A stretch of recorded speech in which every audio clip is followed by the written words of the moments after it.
Hello friends, তো আজকে আমি কিন্তু রান্না করব ইলিশ মাছের পাতলা একটা ঝোল। তো দেখো, ইলিশ মাছে কিন্তু আমি লবণ হলুদ মাখিয়ে রেখে দিয়েছি।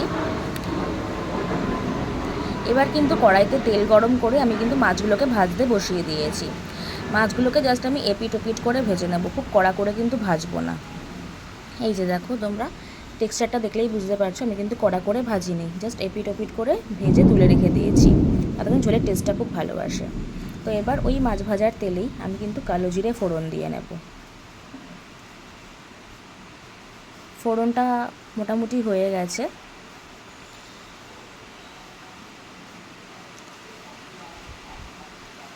ফোড়নটা না হওয়া পর্যন্ত কিন্তু আমাকে ওয়েট করতে হবে। ফোড়নটা হয়ে যাওয়ার পর আমি কিন্তু চেরা কাঁচা লঙ্কা আর কাঁচকলা দিয়ে দিচ্ছি।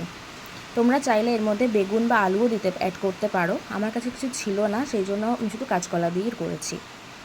তো কাঁচকলা দিয়ে ভালো করে এই যে নাড়িয়ে নিয়েছি। ভালো করে নাড়তে হবে জিনিসটাকে। এরপর আমি পরিমাণ মতো লবণ আর হলুদ দিয়ে দিচ্ছি। চিনিটা তোমরা চাইলে স্কিপ করতেই পারো, আমি হালকা একটু চিনি দিয়েছি টেস্টটা ব্যালেন্স করার জন্য। তারপর কিন্তু ভালো করে কষিয়ে নিতে হবে।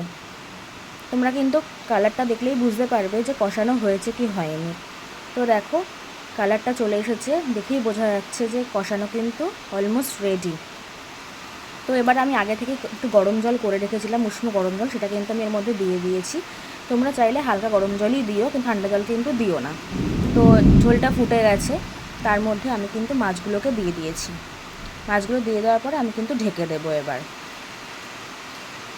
মাছগুলো ঢেকে দিয়ে আমি কিন্তু ফুটতে বসিয়ে দেবো। এই যে দেখো, কিছুক্ষণ পর ঢাকা তুলে নিয়েছি, জাস্ট কালারটা দেখো। আমি কিন্তু কোনো রকম মশলা বা কোনো বাটা আমি অ্যাড করিনি, যা যা তোমাদের দেখিয়েছি তাই অ্যাড করেছি। জাস্ট কালারটা দেখো, দারুণ কালার এসছে। তো অলমোস্ট আমার পাতলা ঝোল কিন্তু রেডি ইলিশ মাছের। তো এটা বাচ্চা থেকে বয়স্ক যে কোনো মানুষই খেতে পারবে, কোনো রকম কোনো প্রবলেম হবে না। আমি কিন্তু লঙ্কার গুঁড়োও অ্যাড করিনি, শুধুমাত্র কাঁচা লঙ্কা দিয়েই পুরো রান্নাটা করেছি।